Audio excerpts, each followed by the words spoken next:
investigation into Jeffrey Epstein. They bowed to a threat of a contempt of Congress vote against them. Hillary Clinton will testify on February 26th. Bill Clinton will appear on February 27th. On Wall Street, the Dow down by 166 points, the S&P lower by 58. More at townhall.com. The following is a real-life story from Trinity Debt Management. I had a lot of credit card debt, and it stressed me out. But what I thought was a solution turned out to be a problem. I kept hearing ads about debt settlement that seemed too good to be true. And actually, it was. When I called, they told me to stop paying my bills. That didn't sound right to me at all, so I hung up. Later, I found out that debt settlement is bad, real bad. Then I learned that there is a right way to pay off your credit cards.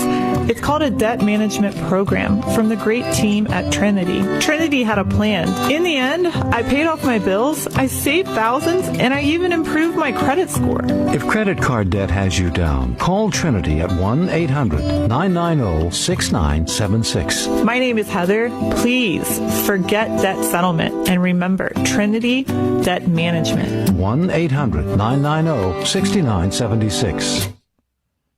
Here's the Wall Street Business Report. Disney names a new CEO. Disney is naming Parks chief Josh D'Amaro as its next CEO, succeeding Bob Iger. D'Amaro has served as Disney Experiences chairman, spearheading efforts for the company's theme parks, cruises, and resorts. The decision on the next chief executive at Disney comes almost 4 years after the company's choice to replace Iger went badly, forcing Iger back into the job. Only 2 years after stepping down as CEO, Iger returned to Disney in 2022 after a period of clashes, missteps, and a weakening financial performance under his hand-picked successor, Bob Chapek. I'm Julie Walker. PepsiCo is cutting prices on Lay's, Doritos, Cheetos, and Tostitos chips. It's all part of an effort to win back consumers fed up by rising prices. At the closing bell on Wall Street, the Dow was down 166 points. For the Wall Street Business Report, I'm Bob Agnew. News and analysis at townhall.com. On Point Weather, brought to you by our friends at Palmetto State Armory. On 107 The Point. Here's tonight's forecast. Overnight showers, but we're mild. The low dips to just 45. Tomorrow's a rain out, on and off showers all day long, a high reaching 53. Nicer for Thursday. Clouds do clear out. We get sunshine. Cooler, though. The high is 43. And Friday and our weekend looking very nice. Lots of sunshine, highs in the upper 50s. I'm Cal Moss with your On Point local weather. WQXL Columbia, W264DF. From the Bart Fireside Studio, the solution for keeping you warm this winter. This is 107 The Point. This is The Point. Make thepointradio.com. The Point.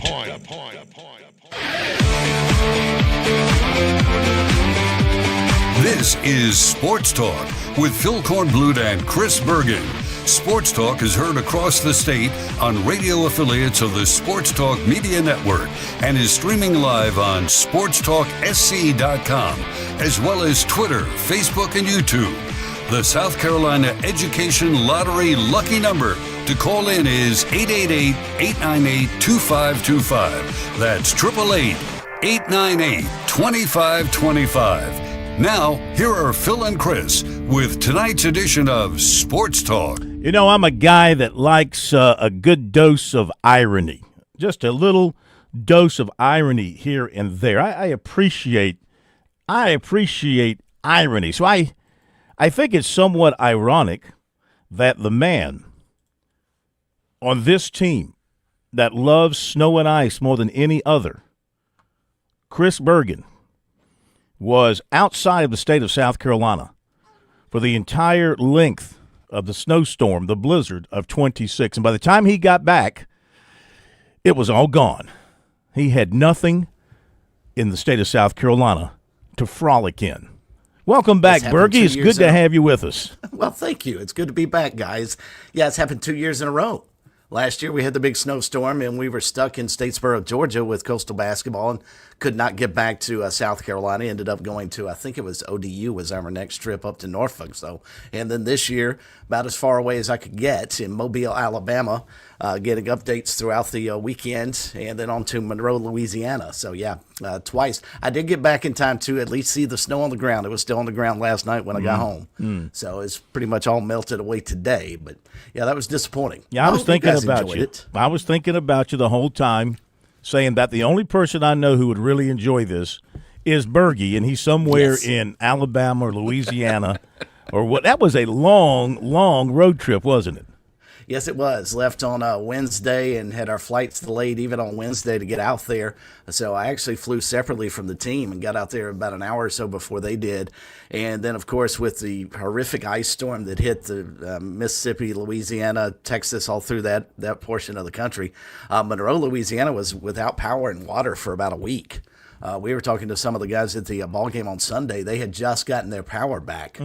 So because and the radio voice, Matt Hammett, who's the radio voice at, Mike Hammett, who's the radio voice at ULM, was telling me that he had talked to some of the power crews, and they said it was as bad an ice storm as they had ever seen, and it reminded them of getting power back like they would normally go through during a hurricane in Louisiana. Yeah. So hence had to play Sunday instead of Saturday, and then we got stuck, so we had to come back yesterday. Got back last night about 11 o'clock here to Florence. So, we're so lucky. Long road trip. We're so lucky in this part of the country. We can look forward to hurricanes in the summer, winter storms in the winter. We get a little bit of earthquakes, got earthquakes rattling through here. We get a little bit of everything, here in South Carolina. All right, welcome back, Bergie. It's good to have you. And we've got a great show for you tonight as we look ahead to the basketball, South Carolina and Texas tonight in Austin, Texas. Talk about that in a moment. Clemson and Stanford tomorrow night out in Palo Alto. Then the Tigers will play California on Saturday. So basketball, important basketball games heating up.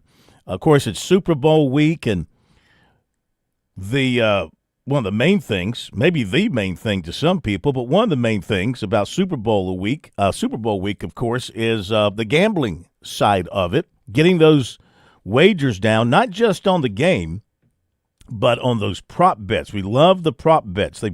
They crop up everywhere this time of year with the Super Bowl coming up. Later on tonight, Dave Mason is going to join us. He is the brand manager for the BetOnline Sportsbook, and he'll join us tonight and talk about some of the prop bets that they have put out there, how that works, how you come up with a prop bet, how do you design those things, how do you create them, and how do you set the numbers, all that kind of stuff that goes into a very complex business. So he'll be joining us in our second hour, the bottom of the hour. And let's see, we got a lot of news to tell you about. Clemson got tomorrow is signing day. Tomorrow is the traditional signing day. Oh my gosh, forgot about that. Yeah, you're right. It's an afterthought now. But that's it's the traditional, the first Wednesday in February. The traditional college football signing day. That was a day we used to all live for signing day in February. But no more. And so it's mostly done, as far as the high school kids go, it's mostly done in December. And now January is free agent month. And then if there are some strays out there, then you can sign them, high school strays, you can sign them there in February. So Clemson gets a commitment. This is a great story. Keel McGriff, he is the son of Travis McGriff, the former All-American receiver at Florida, played in the NFL.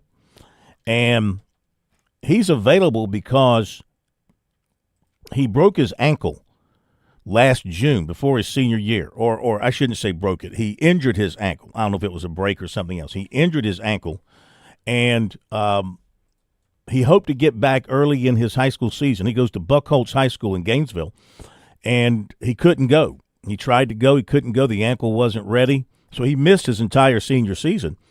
And, that cooled a lot of the recruiting going on with him. Florida, Georgia, Louisville, those were some. And Clemson was involved back then. And, Dabo Swinney stuck with him. And they brought him in for a visit this past weekend, and they offered him. And today he announced a commitment to Clemson. So that's has 5 high school receivers coming in and 1 free agent. So they got a boatload of receivers coming in new to the Clemson program for 2026. So we'll talk more about him and more about we were trying to get him on tonight, but he's tied up, so we may have to get him on tomorrow night. I just think it's an interesting story when you miss your senior season and your opportunities are now limited, but you have this background as the son of an All-American right there in the hometown, where you grew up at Florida. I'd like to hear what he has to say. So maybe tomorrow night we'll be able to get him on. He was tied up during our show hours tonight, so we'll try and get him on tomorrow night. So we'll have more in recruiting and update some other notes as well. Yes, sir. Since I've been gone a couple of days, I don't think I missed anything. So has the Luke Farrelly situation just been swept under the rug, and we're just going to move on, and Clemson has to deal with the fact they got a player stolen from them? I mean, is that where we are now? No, I don't think so. I think the NCAA is doing its due diligence, and I don't know how quickly this process will move, but I do believe the NCAA is going to look into this and come up with some sort of a decision here and some kind of an announcement here not too far down the road. They have another issue with Ole Miss, as Fresno State has made allegations of tampering against Ole Miss with a player in their program, apparently in class, the same deal. And so the NCAA may be looking into that as well and grouping this all together to have a super kind of a super campaign against Ole Miss here, just have all this information ready to throw at them.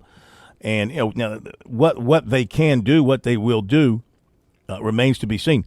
I mean, if this were a few years ago, I would say that the NCAA maybe would have already acted, or maybe not. But I think they would throw the book at a school that did what Ole Miss did.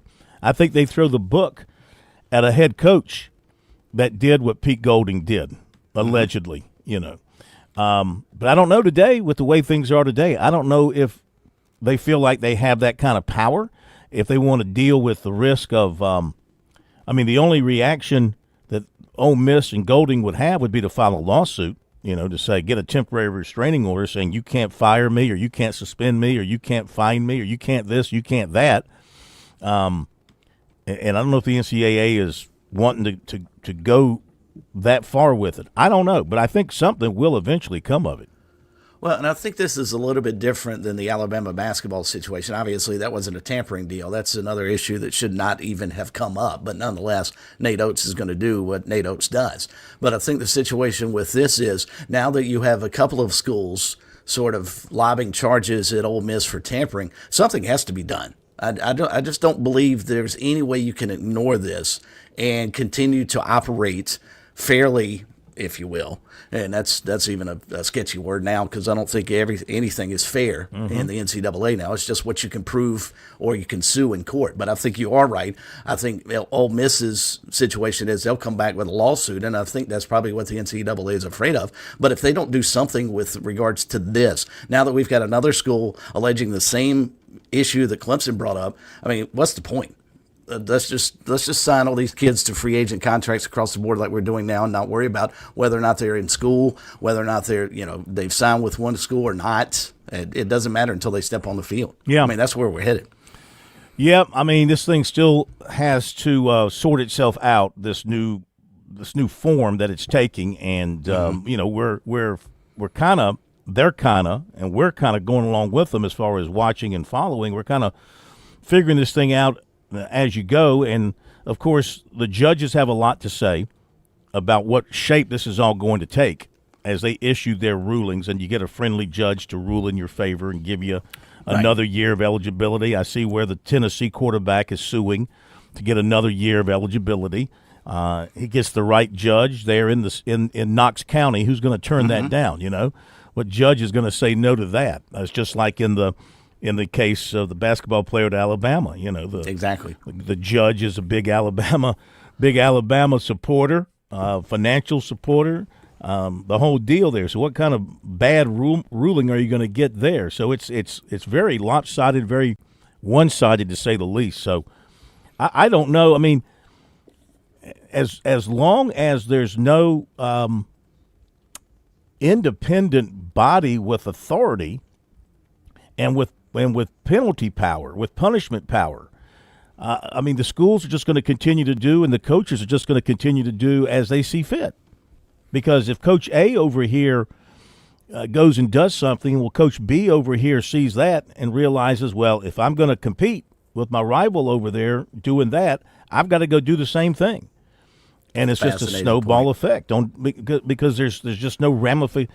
There's nothing to prevent them from doing it. I mean, they don't fear any sort of punishment from anybody because the NCAA right now just appears to be totally impotent when it comes to enforcing its laws. That's why this case is so intriguing. Mm-hmm. Will they stand up and say, this, not on our watch, we're not going to have this kind of stuff going on? Well, and you bring up a fascinating point because coaches around the country are sitting back watching to see what happens and if there are no ramifications. Dabo Swinney made it very, very clear that in their program, we do right even when other people do wrong because it's the right thing to do. And he talked about having signs all over the building that do right even if no one else is doing it because it's the right thing to do. Mm-hmm. However, and I admire that stance, and I wish we lived in Dabo's world, but if this proves and nothing happens to Ole Miss, can Clemson hold that line any longer? Because now they've had a player taken out of the institution, taken away from their program, who was going to be a plug-and-play guy. I don't think there's any argument that Luke Farrelly was going to start at linebacker for them going into the fall. They lost a massive piece to their defense. I don't know that Dabo can sit there on the mountain and continue to operate in that space because everybody else is down in the valley operating in the sleazy part of town. Mm-hmm. We shall see. Interesting fight that's going to be waged here. We'll see which side's going to win eventually. I don't see how Clemson and Dabo Swinney don't win this thing. They're winning it in the court of public opinion. I mean, across the nation, the reaction has all been in favor of Clemson. So they're winning in the court of public opinion.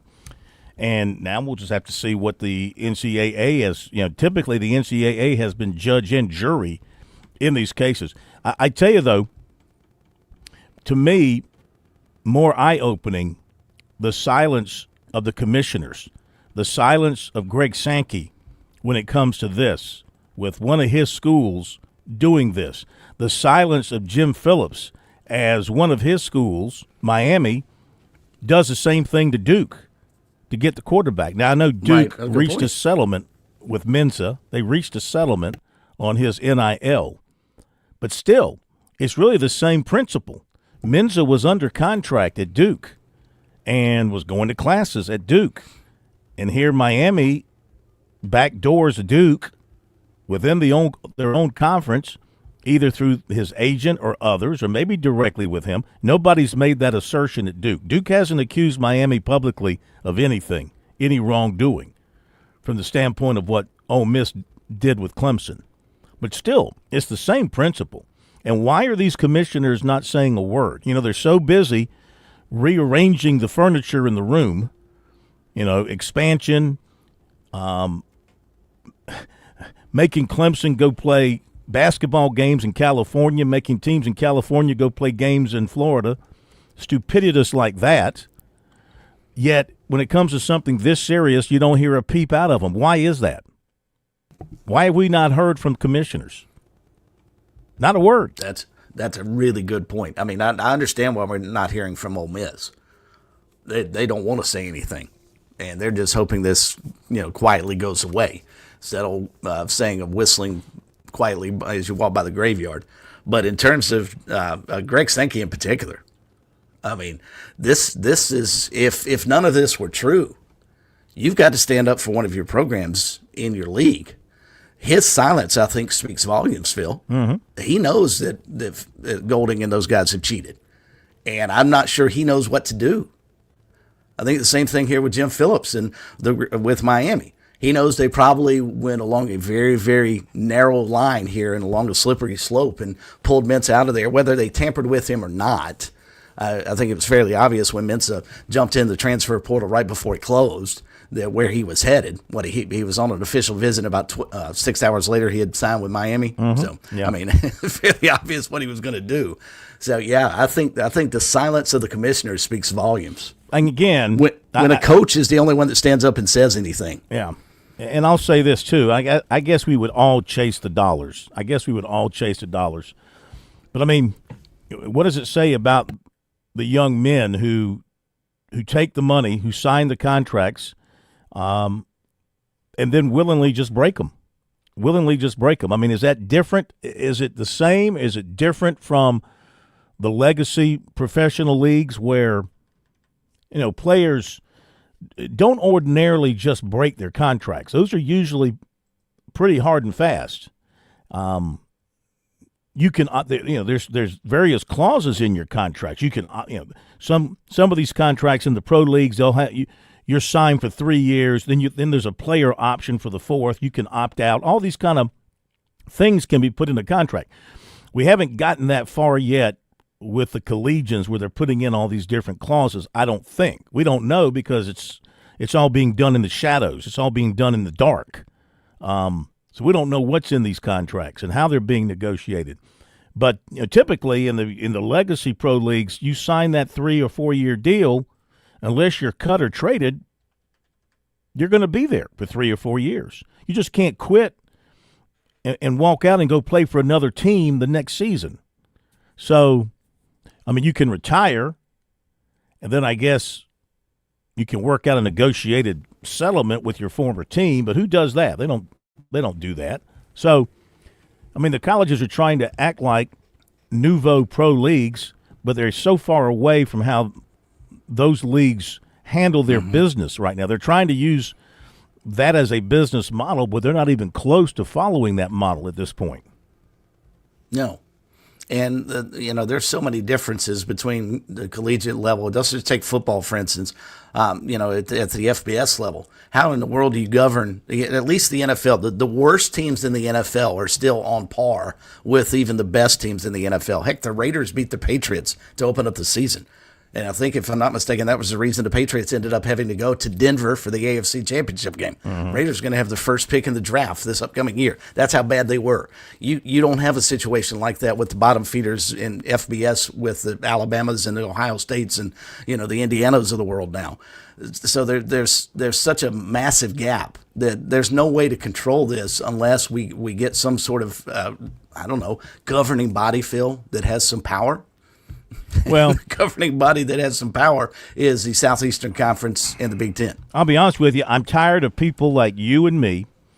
I'm tired of coaches, getting on their bully pulpits with their microphones and complaining about what's going on when we all see it, but nobody's doing anything about it. Fair. I mean, the complaining's been going on for 2-3 years now. I hear Tom Izzo, and I mean big-time coaches. I hear them time and again complaining about what's going on. Yet they're still forced to play the game that way. They're still forced to participate. Calipari is one of the greatest complainers out there about the way the rules have been. But he has certainly taken advantage of the rules as they are written.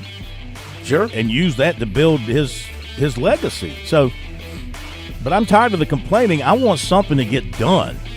And I'm tired of us complaining. Be back. Too tough to tame? Try too rough to ride. Nothing about this place lets you sit back.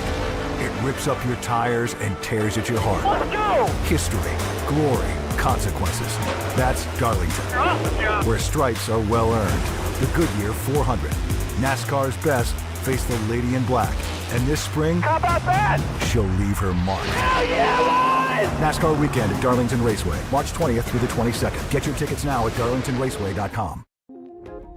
If you missed the home equity line of credit offer from Founders Federal Credit Union, we have good news. The offer has been extended, but don't wait. You only have until February 28th to get up to $750 toward closing costs when you open a Founders HELOC. That's more in your pocket for home improvements, debt consolidation, major purchases, unexpected expenses, or a much-needed vacation. The possibilities are endless. Imagine starting a new year with financial flexibility and peace of mind. But hurry, this special offer ends February 28th. Save more and jumpstart your year. Plus, you'll enjoy competitive rates and flexible terms designed to fit your budget. Visit foundersfcu.com/HELOC for more information. Membership qualification required. Institution NMLS. Identifier number 410646. Equal housing lender. See website for details. Hi, I'm attorney Jim Corbett. For over 35 years, I've been handling claims and cases for individuals and small businesses. I've now been a mediator for more than 10 years. Let me put that experience to work for you. Like if you're injured in a wreck or on the job or at someone else's place, anytime you should get reimbursed or compensated. Jim Corbett, 803-765-2968 or jim@jimcorbettattorney.com. Corbett with an E, and the initial consultation is free. Jim Corbett, to settle your claims, avoid a lawsuit, or go to trial. The lottery is not about getting rich. It's about helping people, and it always has been. The lottery is what helped raise the Great Wall of China, build the roads of Rome, and today in South Carolina, it's what generates millions of dollars each year for scholarships like the SC Hope, Life, and Palmetto Fellows. The South Carolina Education Lottery is investing in you. Visit sceducationlottery.com/betteryou to learn more.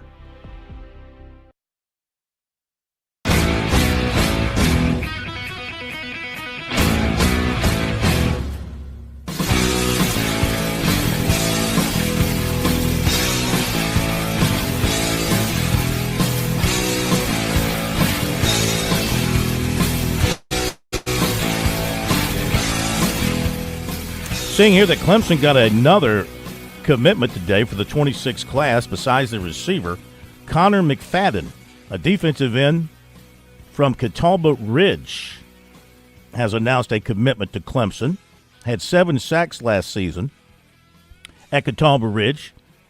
So don't know much about him. He got good size. He's 6'5", 238. He was a team captain. Listed as a defensive lineman tight end, but I think Chris Rumpf was doing his recruiting, and Daquan Bowers leads me to believe he's being looked at Clemson as a defensive end. And in today's world of 105, I mean, I don't know if you have 105 players on the roster, and I think, don't they all have to be on scholarship now, Bergie? I think that's what the plan was. Yeah, that's why we heard, they were going to shy away from walk-ons, because there was no need for them. Yeah. Everybody would be on scholarship. So that's why, just wondering about this young man, if he was a walk-on type or a fully recruited type. I'm just checking his social media here. Delaware State offered him last summer. Not a heavily recruited guy. Looks like Furman. Furman showed some interest. So a player that they see, they like, they evaluated, and they think can come in and play for them. You got to like the size at 6'5", 238. Connor McFadden. Be right back. On Point Weather, brought to you by our friends at Palmetto State Armory. On 107 The Point.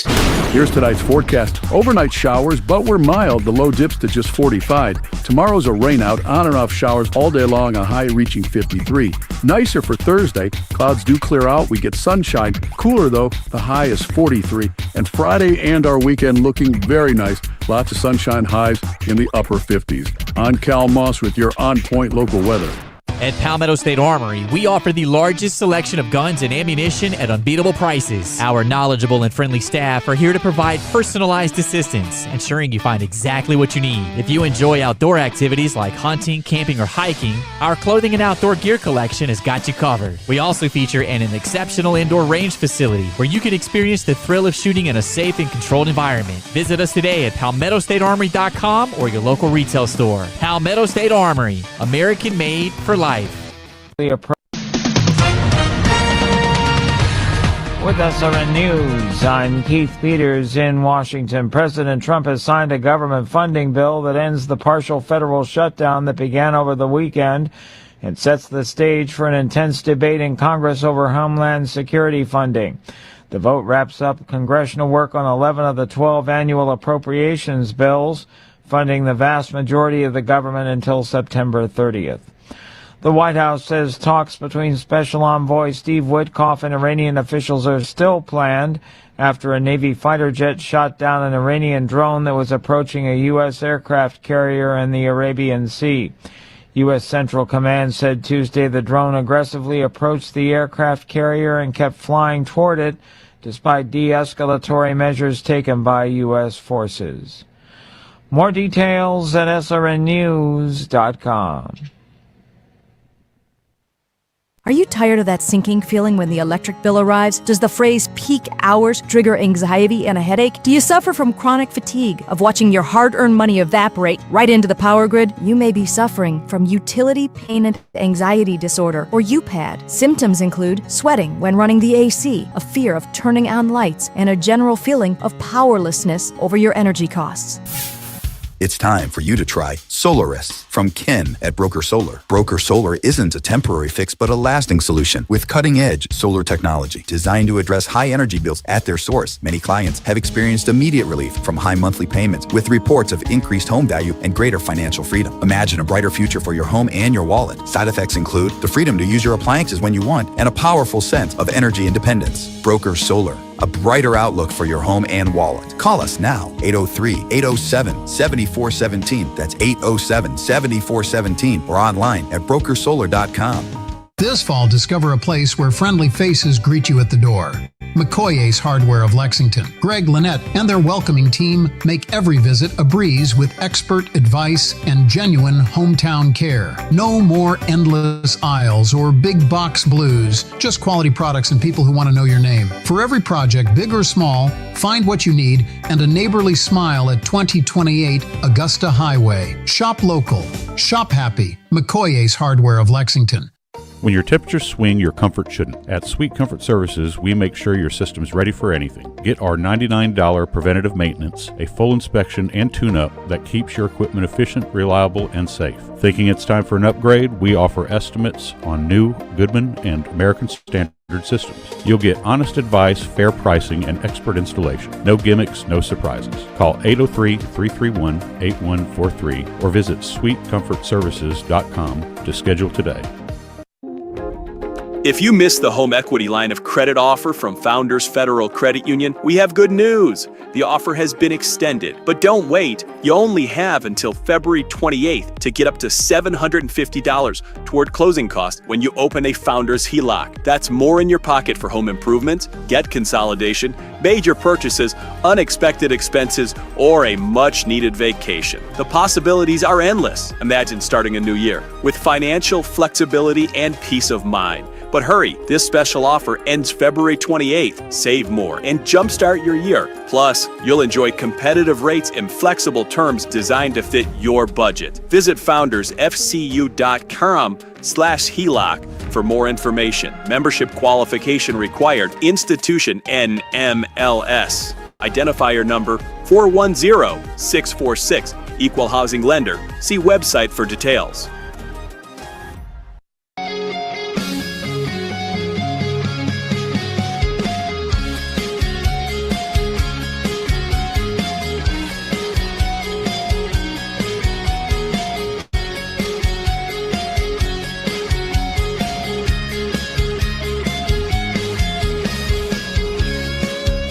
All right, that snow's getting out of South Carolina, is it not? Get on out of here, snow. Get on out of here, ice.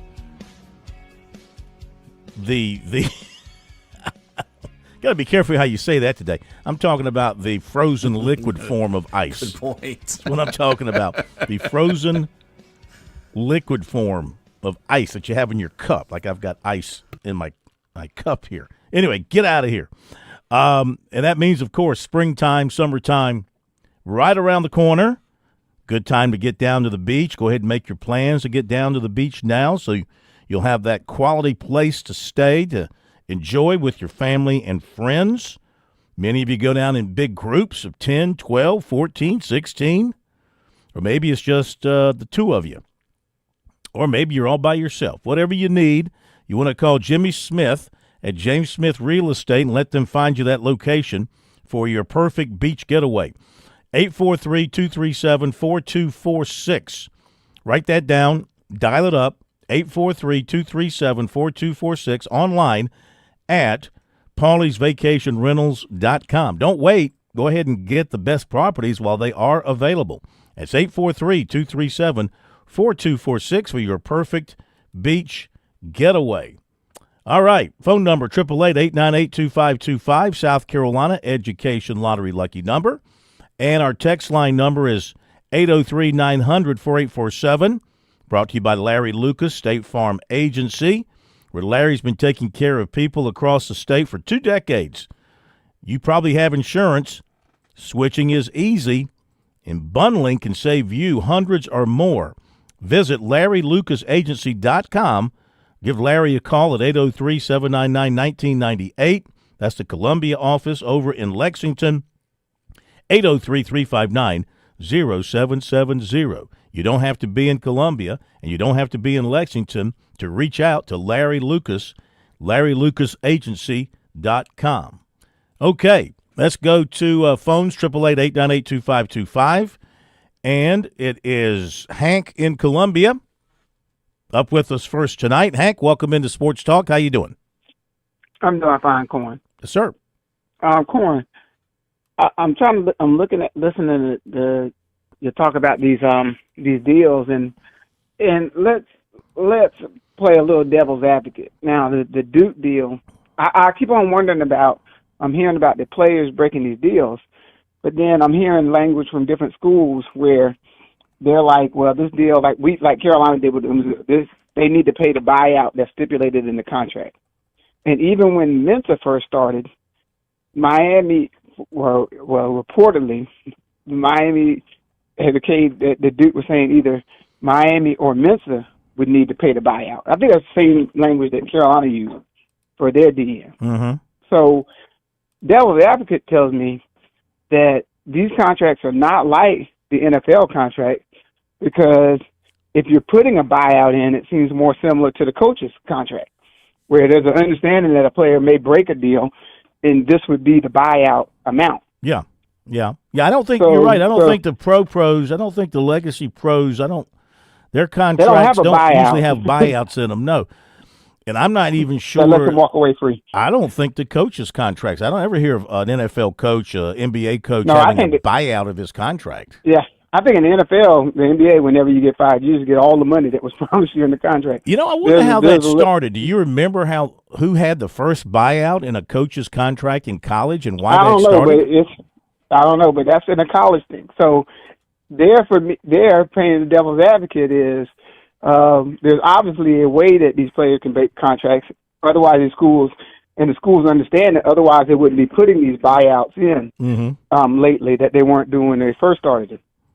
And then I wonder if the NCAA is taking so long is because when they're looking at the Clemson situation, and maybe they can get enough, they can get them. But remember, our whole contention for the tampering was the kid signed a letter of intent to go to Clemson, and it started. But now, since we found out that the kid never signed his NIL deal, there are some people saying all he signed was some financial aid paperwork. Mm-hmm. That's right. The problem with that, though, Corn, if you remember, when you first started hearing, years ago, you used to do your Sunday night show, and you would talk about letter of intent, and then after that, you started hearing about these financial aid paperwork. Remember, you sometimes you said there were kids that were signing financial aid paperwork with multiple schools, so you still couldn't tell where they were going to pick. Oh, yeah. I remember the case of, I can't remember the player, but I remember the case where a player in our state sent a signed letter of intent to Clemson and to Florida State. This was back during the Tommy Bowden days at Clemson. And he signed with Clemson and Florida State on signing day. And it was a big... They just had to prove who got it first. Yeah, the ACC had to go in and investigate and rule that I think the player ended up going to Clemson, but I don't think he stuck. And the only reason he ended up at Clemson was because he signed theirs first, or got to them first. It was the facts got to them first. Yeah. But when they started that financial aid paperwork, though, that's when that happened. When a lot of players started going mid-year. Mm-hmm. And remember, one player signed a financial aid paperwork with 3 different schools, and he said, "You'll find out who I committed to on January the 3rd when I step on campus. That's right. Well, financial aid papers weren't binding. The financial aid they weren't papers, binding. they were binding by the school to you, but not you to the school. You to the school, yeah. And the letter of intent, that was the thing that, was binding the player to a school. And supposedly, once you signed that, nobody could talk to you, nobody could touch you. Yep. Yeah. Mm-hmm. But most of that is probably only happening with guys coming out of high school, which is, I'm not saying how this thing is going to play out, but that's probably what has made this real dicey, because if he didn't sign his NIL yet, and then he's had some financial aid paperwork so he could start, going to class or showing up, then but he was actually in class. Oh, I know. He was in class. He was in class, and he was in class receiving messages from Pete Golding. Yep. But I'm just saying that's all of this makes it dicey because you don't have a certain set of rules. Right. And so I think that's maybe everybody just got to wait around to see exactly what is what. And it's kind of, to me, it's kind of, I don't know, it's funny, it's strange, it's humorous, whatever. And thank you, Hank. We appreciate the phone call. Yeah. Bergie, it's these coaches, you see them and you hear them, and they say they're begging for rules. They're begging the NCAA. They're begging for somebody to put guardrails down, rules, whatever. Yet, I mean, I'm trying to think of a good analogy.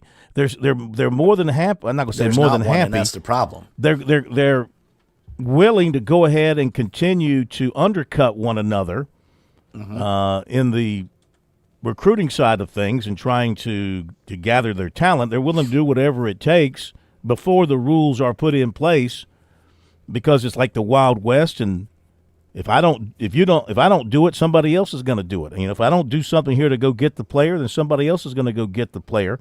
But the difference here with this Ole Miss situation and Clemson, again, clearly rules are in place. This is not the case where there are no rules in place. There are rules in place that say, once you've signed the scholarship players' papers, once you're in school and in class, you're a student of that school. You're an athlete in that program, and you can't be contacted for the purpose of recruiting by another program. I mean, that's a rule that's in place, and that I don't see how that can be contested. I don't either. And it seems to make perfect sense, because that's one thing that you would think every coach in America could agree upon.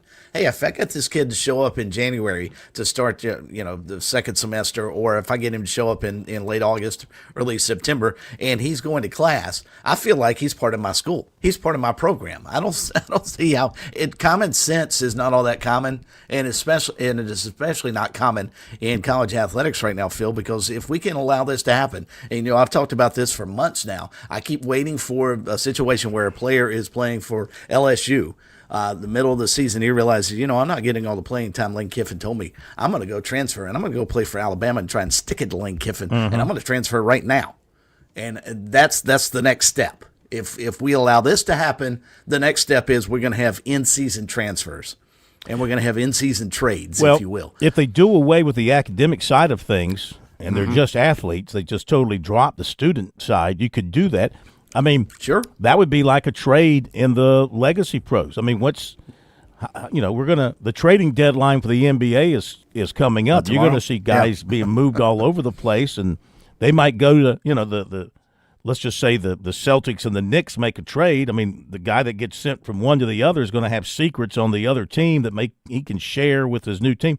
I mean, that's part of it in those ranks. I mean, how many times in professional baseball have you seen a trade made and it's between two competing teams, and the teams have to change all their signals because the guy knows the signals, exactly. All the signs and the signals and all that stuff has to be changed over because this guy's gone to our competitor over here. He's going to know our signs. So that's a very common thing there, but it's done through trades. And boy, wouldn't it be neat if we could get to the point in college where you could actually have trades? I mean, seriously, I could see, could you see Shane Beamer picking up the phone and calling Dabo Swinney and say, hey, man, listen, I'm a little short. I'm a little short at left tackle. If I send you a punt returner and a wide receiver, can I get a second team left tackle from you? And he goes, well, let me see who I got here. Yeah, I got a left tackle I can share. Let's do that deal. I mean, that would be kind of. Don't think it's so far fetched. No, I don't dismiss anything in college athletics. I'm sitting here while you're talking about the potential of trades. And by the way, Josh, you can put another dollar on me. The NBA trade deadline is actually Thursday. Not hang on a second. We don't. Mm-hmm. Right, so there we go. Caught myself. It's actually Thursday. But nonetheless, I'm waiting also when we're going to get to a situation. Let's do away with recruiting and just have some service, because they're out there. They're already doing it. Rank every high school player and every, portal transfer and put them on a list, and we'll just have the college football draft. Well, I mean, I gave you my my concept. Were you here the night I went over my concept of what to do? I thought it was brilliant. I mean, if it works for the free agents, where they have a database that they put their name in, and they can open and lock that database. They can put their name in there and lock it, and nobody can contact them. Well, you can do the same thing for high school, and you can give them a limit. How many places do you need to consider? Let's say 10. You give you a limit of 10, and you put down in your database, under your name in that database, in that national recruit database, the NRB. That's already being used, isn't it? The NRD. The NRD. Is that available? The NRD?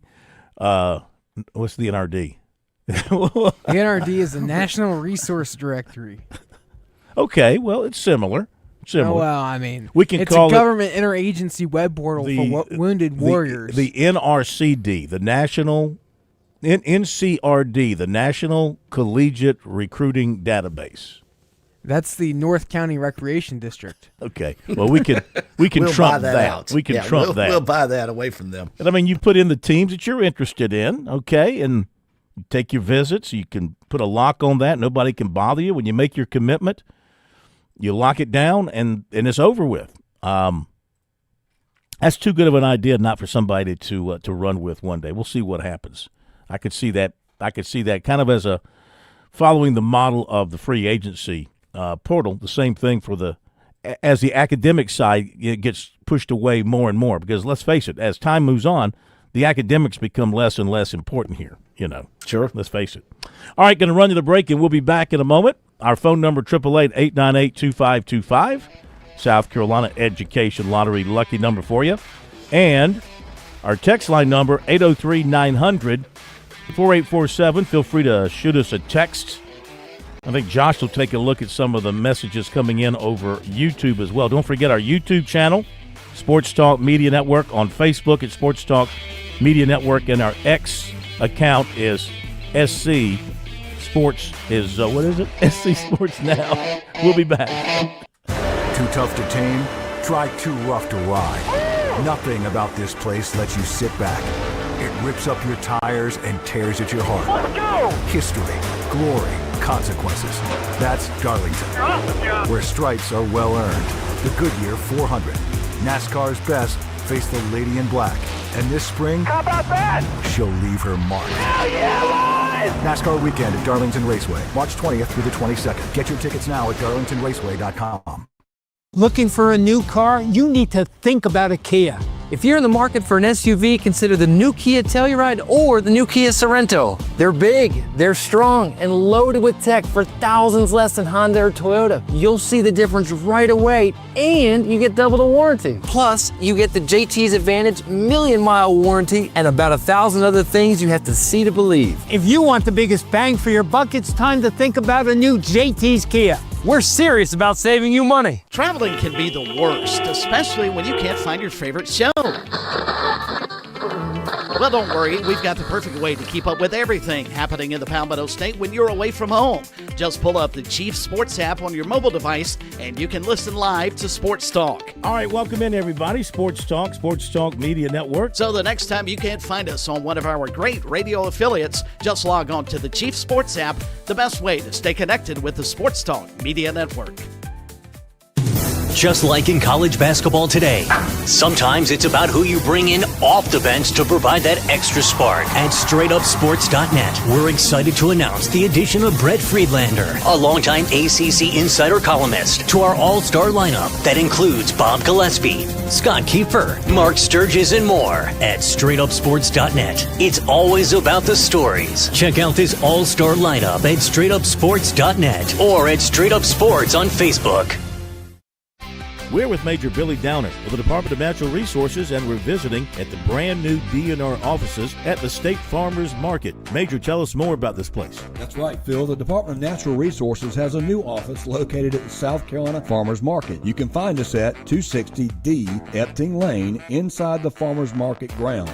Look for the DNR logo when you turn off of Highway 221 in West Columbia, or you can always go to the App Store on your Apple or Android device and look for Go Outdoors SC. Download the app and you can buy all of your license needs right there. Visit GoOutdoorsSouthCarolina.com today.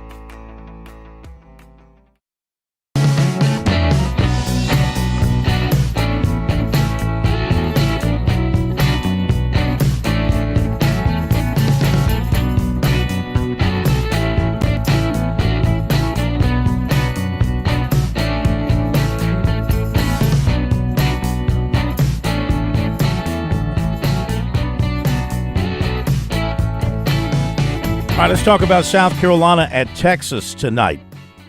College basketball in Austin, Texas. USC women, of course, were in Texas last night. Had a little bit of a fight on their hands.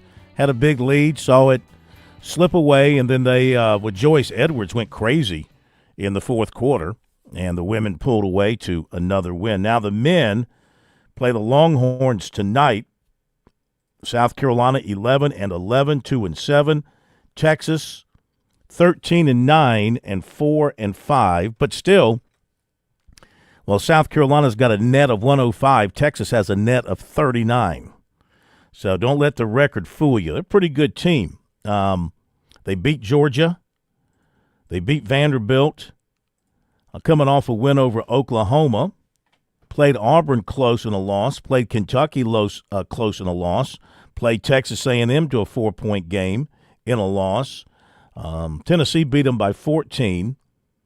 Played UConn to an 8-point game. I mean, it's Texas. They played Virginia. They played a very tough schedule. Virginia beat them soundly back in when was that?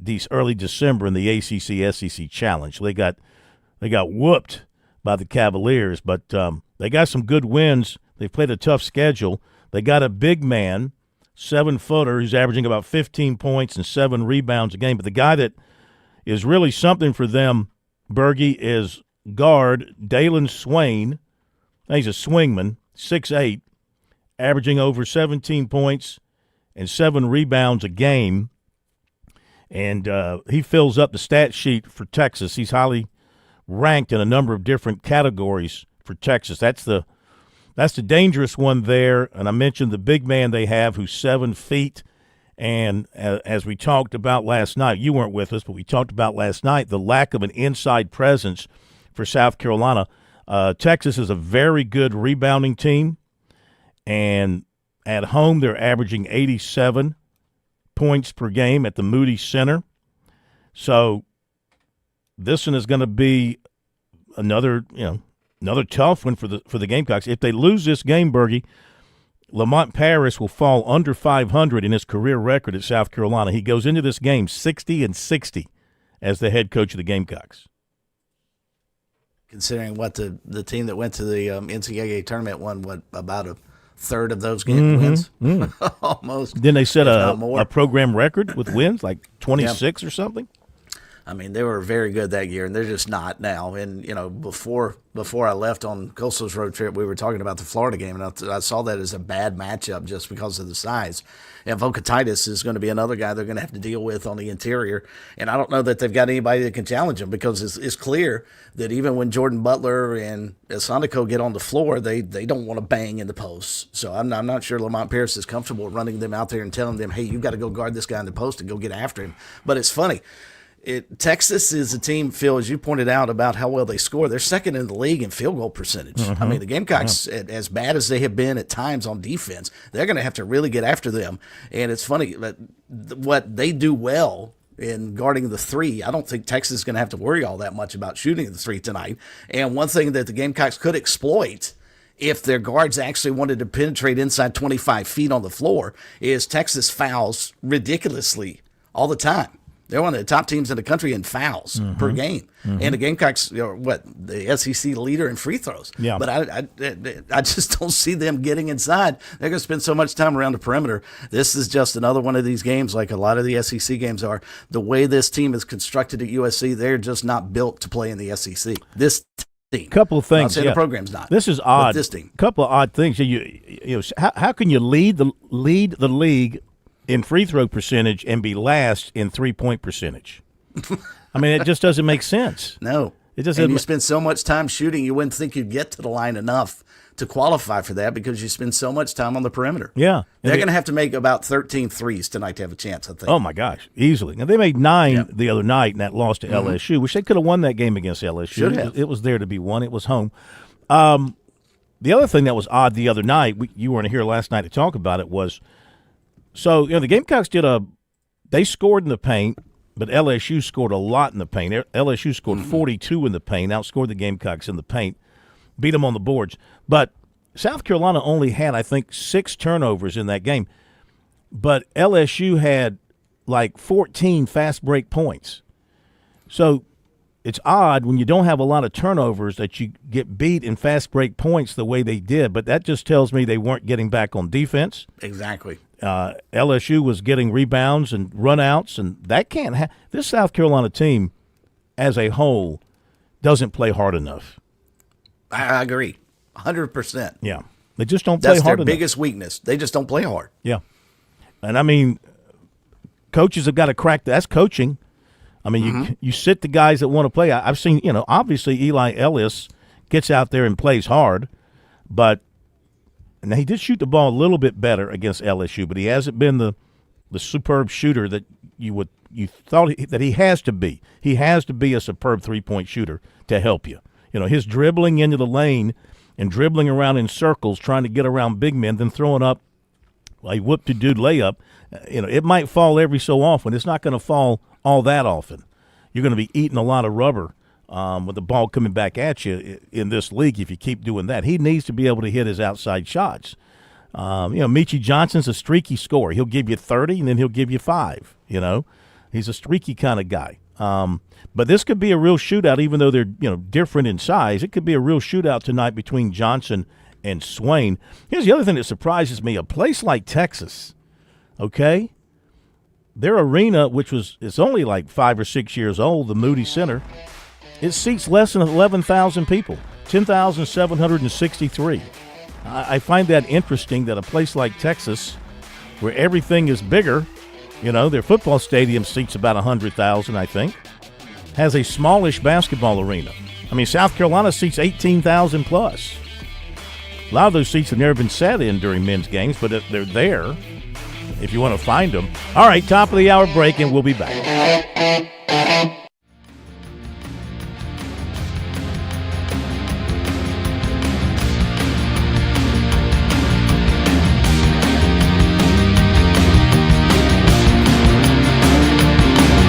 WQXL Columbia, W264DF. From the Bart Fireside Studio, the solution for keeping you warm this winter. This is 107 The Point. News this hour from Town Hall. I'm Keith Peters in Washington.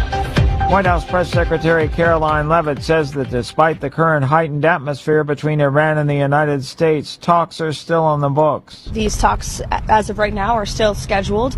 President Trump is always wanting to pursue diplomacy first, but obviously it takes two to tango. You need a willing partner to achieve diplomacy, and that's something that Special Envoy Witkoff is intent on exploring and discussing. As always, though, of course, the president has a range of options on the table with respect to Iran. Talks are happening despite a Navy fighter jet shooting down an Iranian drone that was approaching a U.S. aircraft carrier in the Arabian Sea. The U.S. military says the shoot-down occurred within hours of another incident in which Iranian forces harassed a U.S.-flagged merchant vessel in the Strait of Hormuz. Former President Bill Clinton and former Secretary of State Hillary Clinton have agreed to testify in a House investigation into Jeffrey Epstein. Correspondent Greg Clugston reports. After first refusing to comply with a House subpoena to testify, the Clintons agreed to appear before the House Oversight Committee. The announcement came as GOP lawmakers were preparing to launch contempt of Congress proceedings against the Clintons. The former president has never been accused of wrongdoing in connection with Epstein, but had a well-documented friendship with the convicted sex offender. Greg Clugston, Washington. President Trump has signed a government funding bill that ends the partial federal shutdown that began over the weekend and sets the stage for an intense debate in Congress over Homeland Security funding.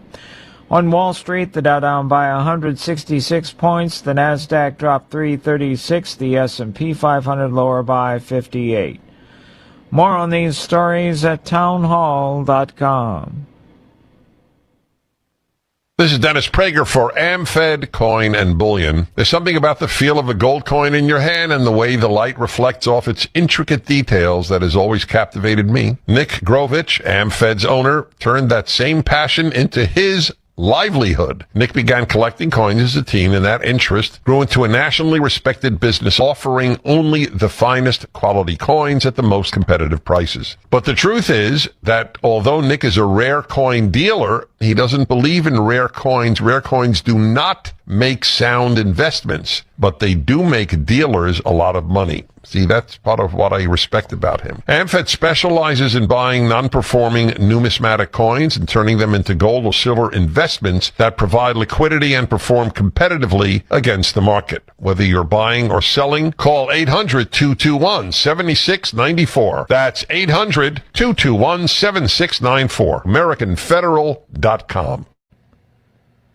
PepsiCo is cutting prices on Lay's, Doritos, Cheetos, and Tostitos chips in an effort to win back consumers turned off by rising prices. The company has leaned on price increases in recent years as the cost of packaging, ingredients, and transportation grew. That's boosted revenue but weakened demand for the products. PepsiCo says its net revenue rose 5.6% to $29.3 billion October through December. But volumes for snacks like Doritos and Cheetos fell 1% in the fourth quarter, while North American beverage volumes declined by 4%. Rich Thomason reporting. The Westminster Kennel Club is getting ready to crown its top dog. After 2 days, 2,500 dogs and more than 200 breeds. It will come down to 7 canines vying Tuesday night for Best in Show. News and analysis at townhall.com. On Point Weather, brought to you by our friends at Palmetto State Armory. On 107 The Point. Here's tonight's forecast. Overnight showers, but we're mild. The low dips to just 45. Tomorrow's a rain out, on and off showers all day long, a high reaching 53. Nicer for Thursday. Clouds do clear out. We get sunshine. Cooler though. The high is 43. And Friday and our weekend looking very nice. Lots of sunshine, highs in the upper 50s. I'm Cal Moss with your On Point local weather. WQXL Columbia, W264DF. From the Bart Fireside Studio, the solution for keeping you warm this winter. This is 107 The Point. This is The Point. Make thepointradio.com. The Point. The Point.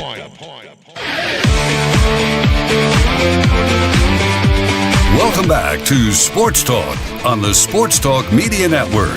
You can reach the guys with the South Carolina Education Lottery lucky number, 888-898-2525. That's 888-898-2525. Now back to Phil and Chris with the second hour of Sports Talk on the Sports Talk Media Network.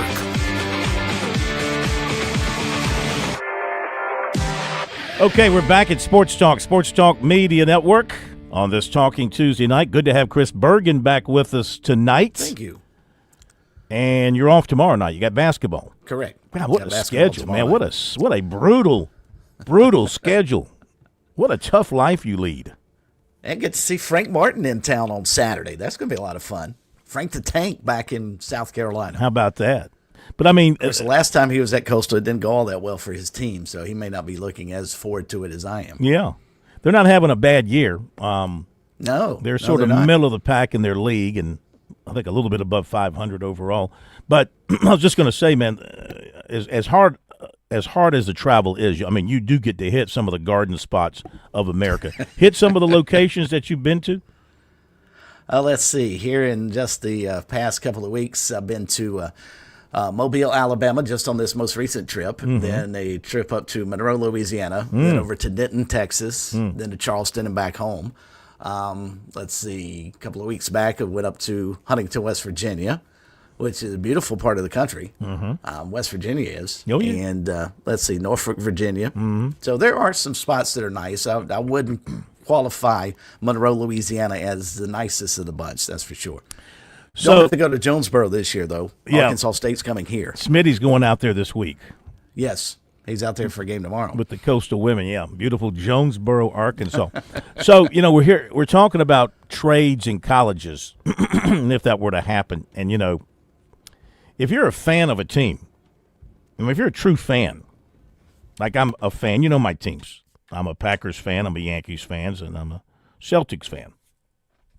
And, the good thing about the pros, unlike the colleges, at least today, if you have them to a long-term contract, you get to know them and you build your long-distance relationship with them, et cetera, and you like your players, And, of course, some are on short-term contracts, and you might not have them as long. But the trades, they can be a shock to the system. Like tonight, the NBA trading deadline is Thursday, and the Celtics and the Bulls have just made a trade, and the Celtics are trading like one of my favorite players now on the team this year, Anthony Simon, sending him to the Bulls for a big man, a veteran big man, who I was just reading a review here. They don't give the Celtics high reviews on this trade, but I guess the Celtics feel like they live and die by the three in the regular season, but when it comes to the postseason, when it comes to the playoffs, and look, the Celtics tied for the second-best record in the East. Nobody saw that after they dismantled the team after last season and Jason Tatum being out with the torn Achilles. Nobody saw this. The Celtics right now would be tied with the Knicks with the second-best record in the East and only 5 games behind the Pistons. So they must be thinking, we're good for now, but when it comes to the postseason, we all know NBA postseason play is totally different than regular season. And the guy they picked up from the Bulls is 35 years old, Vucevic, and it says here he's a walking double-double, but a poor defender. So we'll see how that works out. Some size is coming to Boston, but they're giving up a premium, high-volume scorer. Simon can just come in and light it up. Now, part of the thing here, he was on a expiring contract, so he was going to be an unrestricted free agent. That's where the business side comes in. You kind of hate it when deals are made strictly from a business standpoint. I was kind of hoping the Celtics would fall in love with him and sign him to a long-term contract and keep him, because the guy can flat-out score. You have no thoughts on the NBA? I do not. I take the same approach the NBA players do to the regular season. Very limited efforts, very limited paying attention. Get me into April, May, and June. Okay. All right. I will say this, though. Did we know going into the season that the Pistons would be as good as they are? Yeah, I think so, because they've been coming ever since they drafted what's his name from Oklahoma State, the guy that made made the former Gamecock Michael he was Boynton, Michael Boynton. He made Michael Boynton single-handedly a successful coach in 1 year. What's his name? Cunningham. Cade Cunningham. Is it Cade Cunningham? Cade Cunningham. He was so great at Oklahoma State, and he got the Cowboys into the NCAA tournament in his 1 year there with Michael Boynton. And, of course, since then, Michael Boynton's moved on. And Cunningham's been a great player ever since he got to the Pistons, and they've surrounded him with some better players. So, no, I don't think it's a surprise at all. Got you. Yeah. I'd have to say You know I'm a Celtics fan, but I have to say the Celtics are the biggest surprise in the NBA. I mean, nobody saw this coming. This team was totally dismantled. You know, they were talking about just playing for a high draft pick, but, I mean, they got a chance to win their division. They got a chance to have a 1 or 2 seed in their conference. Shoot, why not go for it? Since you're this close, why not go for it? Oh, yeah.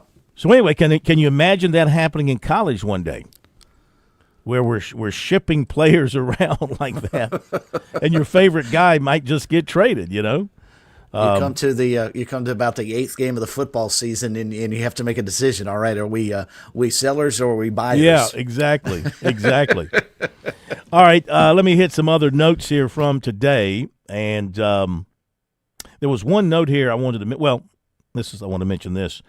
Former USC offensive lineman Cedric Williams hired as a new offensive line coach and run game coordinator at South Carolina State. Terrific player and excellent coach. He was at Newberry. He's at Georgia State. Most recently, he was at Florida A&M. He's coached at North Carolina Central and Tennessee State. So good pickup there for South Carolina State. Baseball America preseason All-America team. Starting pitcher Cameron Flukie of Coastal on the first team.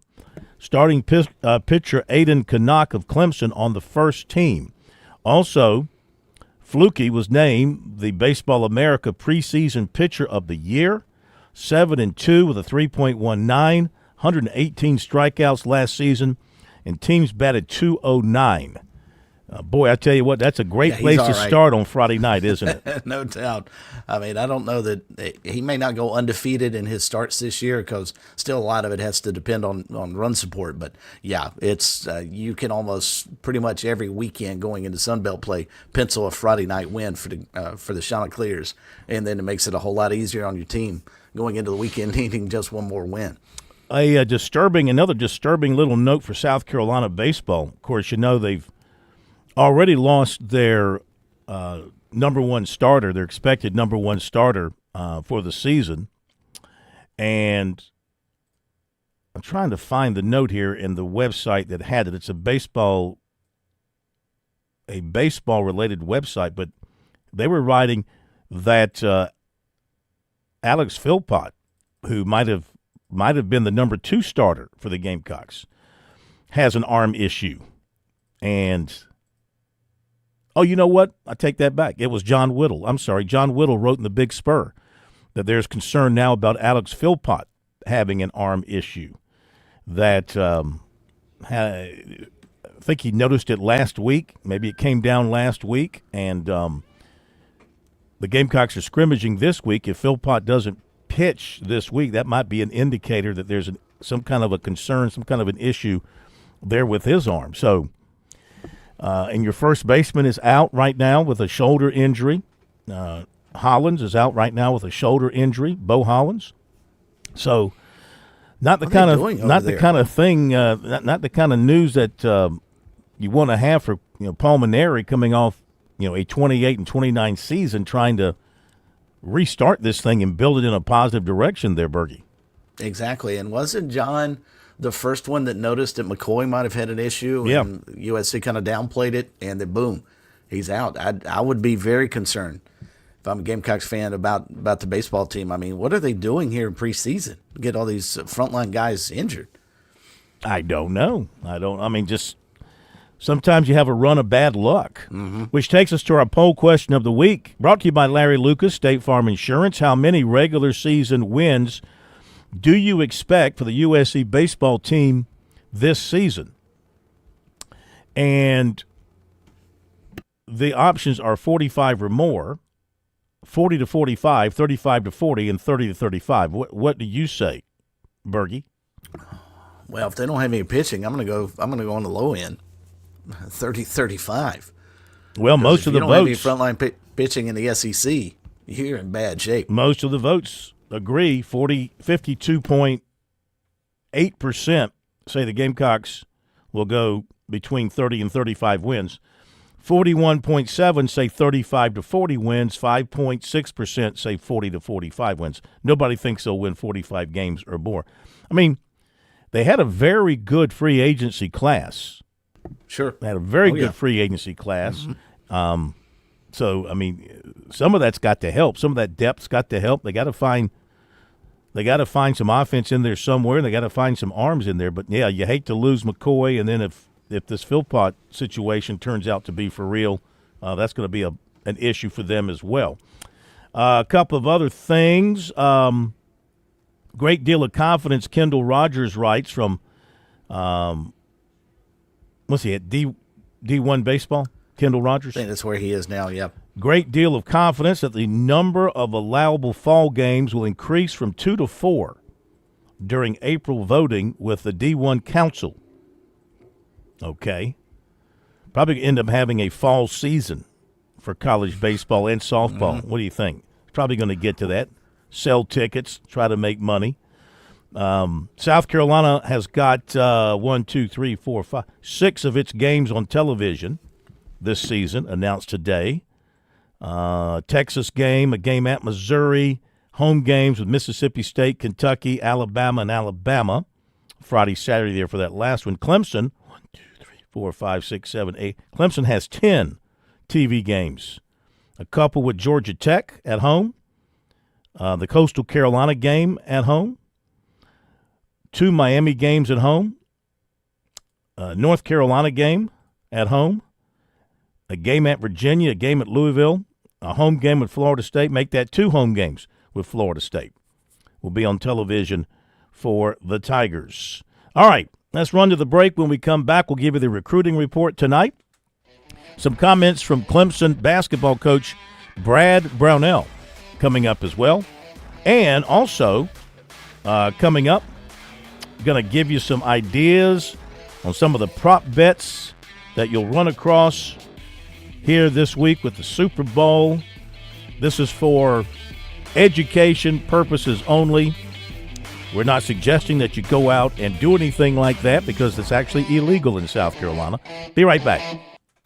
We're with Major Billy Downer of the Department of Natural Resources, and we're visiting at the brand-new DNR offices at the State Farmers Market. Major, tell us more about this place. That's right, Phil. The Department of Natural Resources has a new office located at the South Carolina Farmers Market. You can find us at 260D Epting Lane inside the Farmers Market grounds.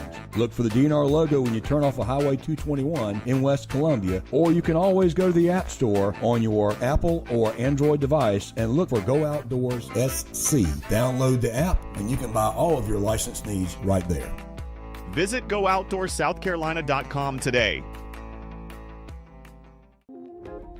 If you missed the home equity line of credit offer from Founders Federal Credit Union, we have good news. The offer has been extended, but don't wait. You only have until February 28th to get up to $750 toward closing costs when you open a Founders HELOC. That's more in your pocket for home improvements, debt consolidation, major purchases, unexpected expenses, or a much-needed vacation. The possibilities are endless. Imagine starting a new year with financial flexibility and peace of mind. But hurry, this special offer ends February 28th. Save more and jumpstart your year. Plus, you'll enjoy competitive rates and flexible terms designed to fit your budget. Visit foundersfcu.com/HELOC for more information. Membership qualification required. Institution NMLS. Identifier number 410646. Equal housing lender. See website for details. Hi, I'm Jim Corbett. I've been an attorney for more than 30 years. There's one thing I've learned about injury cases. It's you need the personal touch. You need the lawyer to get to know you and describe your damages. You don't want a case manager talking to an insurance company and then talking to you and then talking to maybe to a lawyer with limited experience at the last minute to try to settle a case. I talk to you, I find out what your case is about. Jim at JimCorbettAttorney.com. Jim at JimCorbettAttorney.com for your injury cases. There's a lot of things we take for granted in our lives. Your home's AC will run cool. Your drive-through coffee will be hot. And the car will start when it's time to take your kids to school. It's when things don't go as planned that you start thinking about who to call and where to turn. The good thing is, you can prepare for life's most difficult days by calling the Larry Lucas Agency today. Larry is a State Farm agent that has been taking care of people across South Carolina for more than 2 decades. You probably have insurance, but switching is easy, and bundling can save you hundreds or more. Most importantly, the Larry Lucas Agency can help you choose the protection you want at the price you want. All backed by South Carolina's #1 home and auto insurance company. Visit LarryLucasAgency.com today or give Larry a call at 803-799-1998. Like a good neighbor, Larry Lucas State Farm is there. Make your plans now to get to the coast for the Palmetto State's premier baseball showcase. The Classic, March 5th through 8th at Mike Johnson Park in Georgetown. Now in its 36th year, the Classic features the best high school players and teams from across South Carolina. Don't miss your chance to see the state's top Major League Baseball prospects and title contenders at the Classic. Presented by Coastal Chevrolet Cadillac Nissan. There'll be games and contests, including a home run derby throughout the weekend. Visit theclassicgtown.com for tickets and more information. The Classic, showcasing South Carolina's finest in high school baseball, March 5th through the 8th in the state's best ballpark, Mike Johnson Park in Georgetown. The Sports Talk Recruiting Report is sponsored by Seawell's Catering.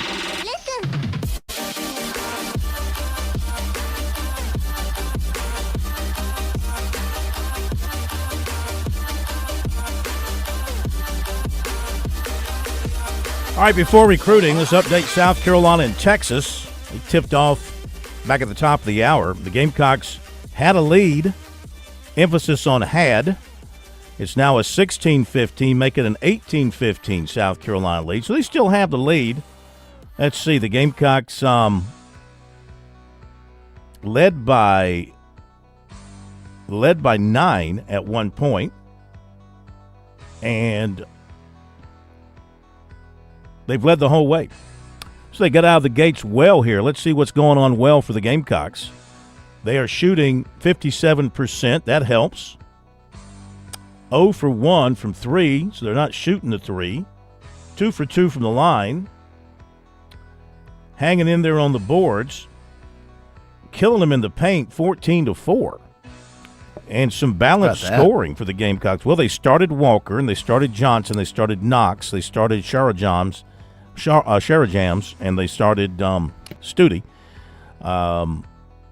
And Michi Johnson's got 6 on 3 of 4 shooting, and he also has 3 assists, so he's playing well. Walker's got 4 to this point. And Texas is not shooting the ball well at this point. They are 4 of 16, 2 of 8 from 3, shooting 25%. So if that continues, I like the Gamecocks' chances, Bert. Yeah, no doubt. 18-15, South Carolina on top of the Longhorns. Now, recruiting. Speaking of a Longhorn, let's bring in the plumber with the menu. Grilled boom boom shrimp, hamburger steak with onions, carved rosemary pork loin, and southern fried chicken. That's all tomorrow at Seawell's. The next day. Thursday, southern fried chicken, carved turkey with cornbread dressing, meatloaf. The meatloaf. Smoked kielbasa with peppers and onions. The next day. Friday, it's a roast beef Friday, chicken tenders as well, barbecue glazed pork chops, and fried catfish nuggets. Michi Johnson's on his game. Oh, by the way, that's Seawell's. Seawell's for all your health needs.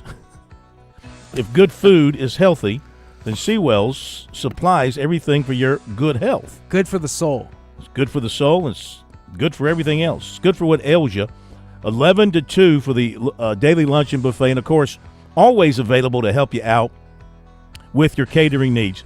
Simply reach out and touch them at 803-771-7385, online at SeawellsCateringSC.com.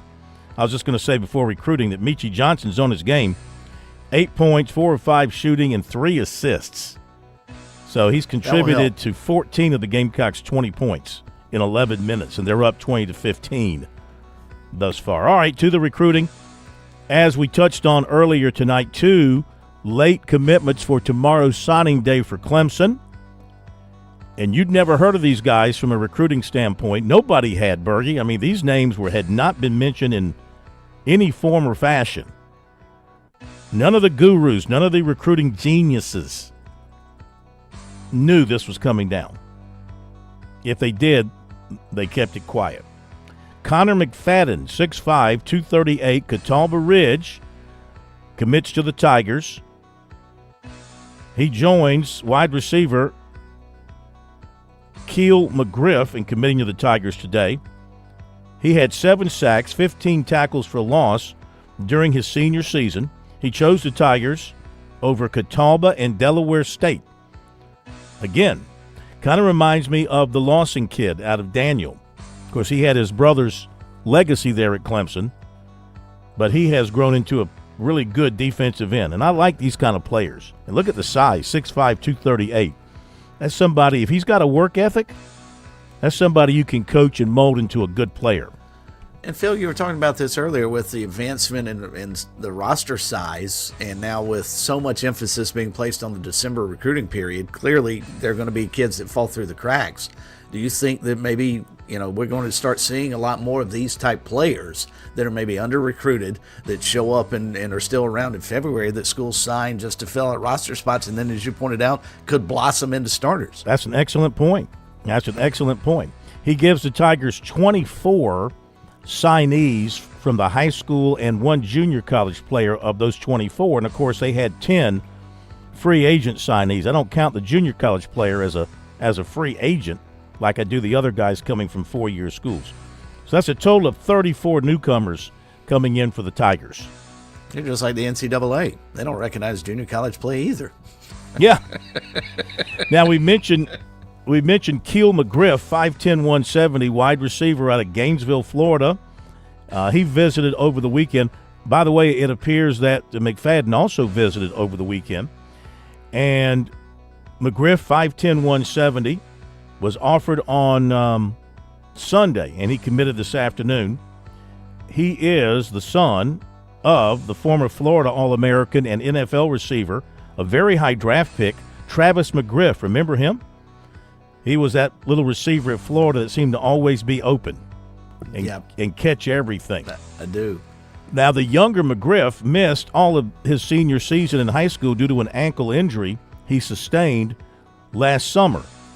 He hoped to be able to rejoin his team about a month into the season, but the ankle was not fully recovered, and he was ruled out for the rest of the season. Clemson had been recruiting McGriff all along.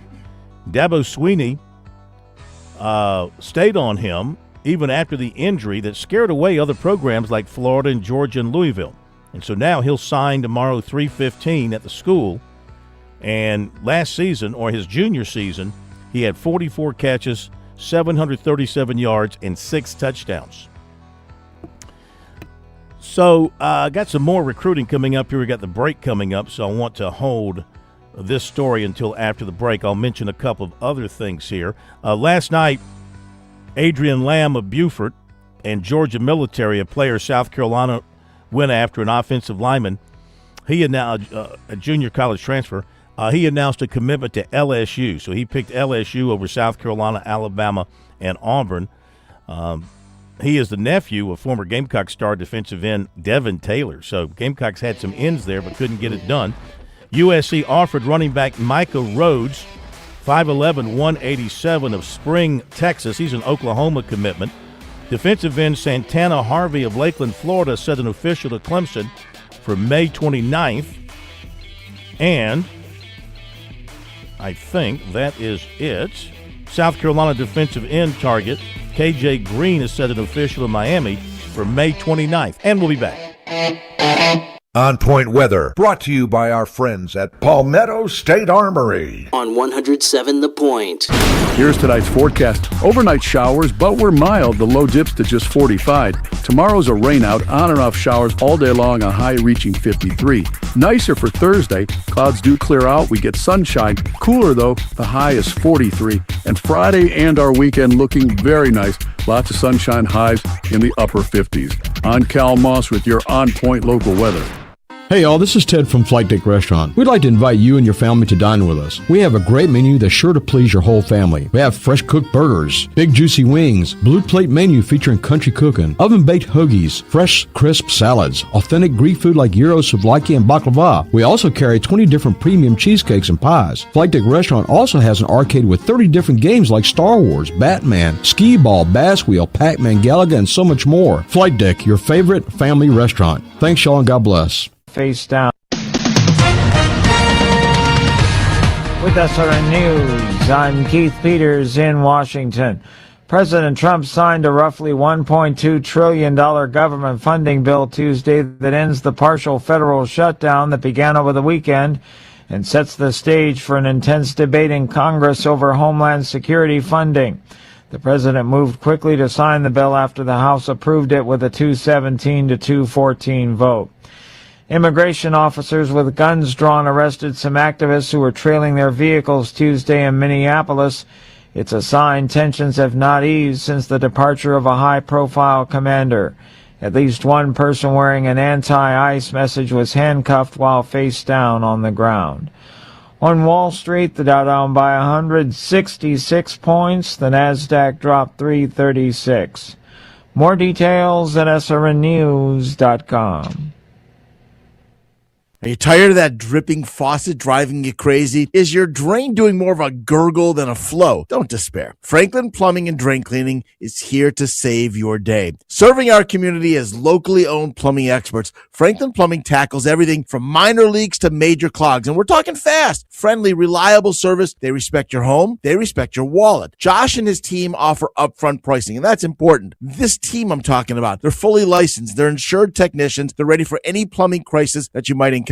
Whether it's routine maintenance, a stubborn blockage, or a total plumbing overhaul, they'll get the job done right the first time. They've been out to my home, my brother's home, even his business. I'm comfortable, very comfortable, bragging on Franklin Plumbing and Drain Cleaning. Stop letting plumbing problems disrupt your life. Call Franklin Plumbing and Drain Cleaning today and experience the difference that true expertise makes. Visit the website, franklinplumbing.sc.com, or give them a call, 799-2222. That's 799-2222. Franklin Plumbing and Drain Cleaning.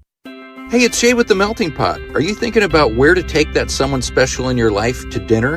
And what are you celebrating? An anniversary, birthday, or just another trip around the sun? Or maybe it's just date night. Well, we are Columbia's premier celebration destination. Enjoy more than just a meal with our artisanal cheeses, amazing entrees, and decadent chocolates. Stop by the Melting Pot. We're still at 1410 Colonial Life Boulevard in Columbia. What's better than getting the best Wagyu and Hereford beef anywhere in these parts and getting it delivered to your door? How about knowing you're still supporting local farmers in Saluda over at H&J Cattle, where tradition meets quality? Visit HandJCattle.com. Place your order for $50 or more, get free delivery in Richland or Lexington County. Plus, Point listeners get 10% off your order. Enter keyword The Point as one word for your discount. HandJCattle.com. Hey, it's Jay with the Cigar Militia. When I stop by a cigar store, I always look for my go-to cigars and stock up a few of those, but I also look for something I've never tried before. Well, at the Cigar Militia, we specialize in a lot of small boutique cigar manufacturers. Come in and try a Don Kiki by Karen Berger or a Makaji by Ty Williams. We are the Cigar Militia at 1410 Colonial Life Boulevard. Help us out, stock up, and review some of our boutique brands. I'm Kimberly Cockrell from Lexington. I work closely now with MAD South Carolina. In 1993, my best friend Nancy was killed in a drunk driving crash. MAD was there for me and will be there for you if you've been affected by a drunk or drugged crash. Friends, this is Kevin Cohen. If you've been impacted by one of these tragedies, let MAD help you. Online, it's mad.org, or call them 748-7333. That's 748-7333 for MAD. Do this everywhere we go. I think you know this ain't no one-horse rodeo. I think you know when we pull up green lights, our show. I think you know that we gon' run it till we running out of road. All right, welcome back, everybody. Sports Talk Media Network. Quick update on South Carolina, Texas. USC up 27-23. 5:33 to play in the opening half, continuing to shoot the ball well at 53%, holding Texas now to 32% shooting. And Michi Johnson having a game, 13 points, 3 assists in 14 minutes. As for Swain, for the Longhorns, only 5 points, only 2 shots for him. They're doing a good job, a couple of assists. So important matchup there if those two are matched up, or just important watching the stats from those two. All right. Stop fouling. They're fouling? Way too many fouls already. 9 fouls, and they've got 3 guys already with 2 personal fouls. Or Jack to have 4 with 2 personal fouls. I wanted to wrap up the recruiting. I had one more note from today to share with you. This is an interesting story, I think. It's about a young man from Pickens High School. You know, South Carolina doesn't do a lot of recruiting up in Pickens County because Clemson pretty much has Daniel locked down. I was just going through my memory bank, and I remember Zion McKinney from Pickens High School back in 1976, and he was a really good receiver, one of their all-time best receivers at South Carolina. So they don't go up there very often and get players, but Mike Furry started to recruit Brooks Dow, 6'6", 210. He's a quarterback for the Blue Flame. He passed for 1,550 yards and 17 touchdowns, and he rushed for 1,083 yards and 19 touchdowns last season. But they see him as a tight end prospect in the SEC. So he came down for a visit to South Carolina on Saturday, and he really liked it and liked what he heard from the coaches. And Mike Furry can't believe that nobody's offered him. He has no offers right now. This is one of those players you're talking about, Bergie, who's still out there kind of falling through the cracks. Mm-hmm. And they haven't offered him either. They want to see a little bit more of him as a tight end. They want to see him this spring, and they want to see him in camp. But the interest is there. He's not getting – the funny thing is he's a huge Clemson fan, a lifelong Clemson fan. Been to a lot of Clemson games over the years. And he, as he said, I hate South Carolina. Or maybe I should put that in the past tense. I've hated South Carolina. But not now. Now he's really liking the Gamecocks, and he said he knows it's a business. He knows it's a business situation. And he said that, if South Carolina gives me a chance, I'll take it. Whatever they need me to do, I'll do it. Quarterback, tight end, whatever, I'll go up there and do it. End of quote. He did say Ben Boulware has stopped by a couple of times and talked to him, but really not showing any great interest right now. So we'll see how this develops. He's an excellent athlete, had 43 points in a basketball game the other night against Berea. So does it on the gridiron and does it on the hardwood as well. Someone to keep an eye on in the 27 class here in South Carolina, Brooks Dow, 6'6", 210 from Pickens. Okay, that will do it for the recruiting report tonight here on Sports Talk. So, want to welcome to the program from Bet Online, the sportsbook brand manager. His name is Dave Mason. And, of course, with the Super Bowl coming up, Dave and guys like Dave and organizations like Bet Online, very, very busy time. And, of course, we provide this information for entertainment and information purposes only because, as we know, gambling in the state of South Carolina is still illegal. That being said, we want you to have fun and take the information and use it as you see fit from a conversational standpoint. So we welcome Dave into Sports Talk. How are you, sir? I'm well, busy, but well, fun week. Yeah, what is this week like for guys like you? It's busy. I mean, it's kind of working. It depends what side of it. For the props department, it's the busiest week of the year. For the regular odds, that 2 different teams manage it. So the guys are managing the meat and potato stuff, the spread, total, money line. It's the easiest game of the year to book because it's only one game. That the odds are very tight. They're very, we have a season worth of data and we can do it blindfolded. But the props, that's like a 180. There's so many props and it's a lot more difficult, but it's a lot of fun. It's the end of the season. We had a good football season and a lot of new people come to bet, and it's always a fun week. Oh, listen, it's obviously growing, and I think would you agree that we see these tremendous television numbers for all these sporting events now, like, through the roof? It's got to be, I think, a lot of it because of the ease of gambling now with all the apps and the ease of taking your phone and live betting, in-game betting. I think that's drawn a lot of people to watch these games, these events on television. Oh, absolutely. I mean, the Super Bowl sells itself, but some people are saying, oh, this isn't the sexiest Super Bowl. It's Seahawks versus the Patriots, and we're not talking about the Tom Brady Patriots, right? So people are like, this is boring. And I told a person earlier today, it's like, yeah, well, I guarantee one thing. Monday they're going to be saying there's record betting on the Super Bowl. Goes up every year, yeah. and you're correct. It's people like to bet to be entertained. Put a few bucks. It's kind of like fantasy football too. It keeps you in the game if you really aren't fans of the team or whatever. Again, Super Bowl kind of sells itself, but more and more people are getting in on the action. All I have to say is bet responsibly. If you are betting, bet within your means. And go from there. Do it for fun. Yeah, absolutely. One more question before we get to the prop stuff. You mentioned something that kind of piqued my interest. So, a typical game, but we use this as a typical game, the Super Bowl. The guys who set the odds, they set the odds like on a Sunday night or whatever.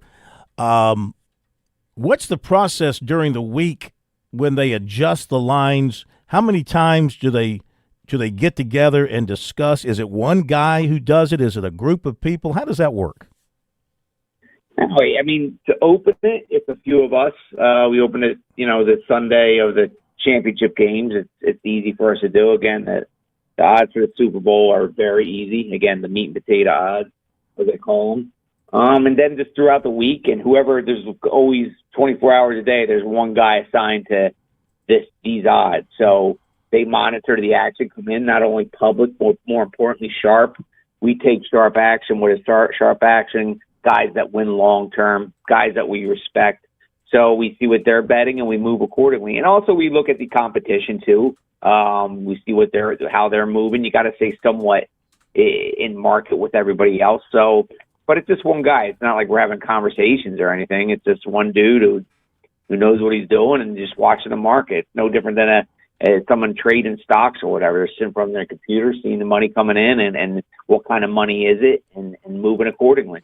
Well, with that in mind, we should introduce you guys to our former governor, Jim Hodges, who always wins our picking contest here on Sports Talk. So he might be a mover and shaker. He might move that. I'm going to tell him he's the guy.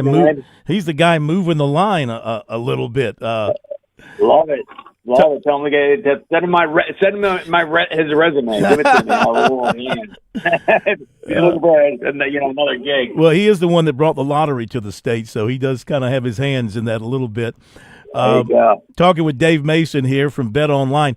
So, how do you come up with these prop bets? Who creates them? Do you have a department that sits down and comes up with this? How does that come to fruition? Yeah, I mean, I guess you're talking about some of the creative stuff, but we have a props department. Like the props department is different than the guys who do the regular lines, regular odds, spread total money line. But the props guys, they're in charge of all the props, and we have a good marketing department too. The marketing guys, which I'm one of, I'm kind of liaison between the odds guys and the marketing team. We just come up with all sorts of different ideas and unique stories and some off-the-wall stuff and whatever story's popping, some popular stuff. Every year you talk about the Gatorade color, but that one's still popular. Length of the national anthem, that's always popular. Yeah. Halftime show gets a lot of attention, but so on and so forth, on and on and on. Dave, I'm fascinated by this because I was reading through your website, and when we think about the prop bets, a lot of them are not necessarily directly on the game themselves. How many yards is Sam Darnold going to throw for this weekend? How about Drake May? How much will he run for? Right. I'm really surprised, though, that according to you guys, that the coin toss may be one of the most popular, if not the most popular prop bet, because why is that so popular for fans? Is it just because it's the first thing that happens in the game? Yeah. Yeah, it's pretty much tradition, and I want to clarify something. From a bet count point of view, number of bets is probably the most popular prop bet. From a money point of view, not even close. So a lot of people put a little bit of money on it. It's like tradition. And I don't know if you've ever been to a brick-and-mortar sports book for the Super Bowl, but without a doubt, the top 2 or 3 loudest cheers you'll hear all game, depending on, if there's a last-second touchdown to win the game, is the coin toss. Everybody in that darn brick-and-mortar casino has some money on the coin toss. It's tradition. The juice is low, so you got to, I do it every year. I mean, not for a lot of money, just $5-10, but it's just, you got to do it. You have to do it. By the way, in case you're curious, of the previous 59 Super Bowls, tails has come up 31 times and heads has come up 28. What are some of your favorite prop bets that you'll put a little coin on this weekend? Yeah, well, from a serious standpoint, let's see. Some of the stuff I bet is score final 2 minutes of the first half, -250. Pats under 2.5 sacks, -115. Under 2.5 turnovers in the game, -120. Score every quarter, no, -180. Pats first drive, a punt, -125. Walker under 2.5 receptions, +120. So that's just a sample I bet. So we'll see. Do you guys have prop bets on the commercials? Oh, absolutely. Yeah. We have you name it, and we have it. Commercial. Any commercial make a joke about or reference to Donald Trump, President Trump. Total Olympic commercials run under 2 commercials, over 2 commercials. Will the U.S. government have a commercial spot?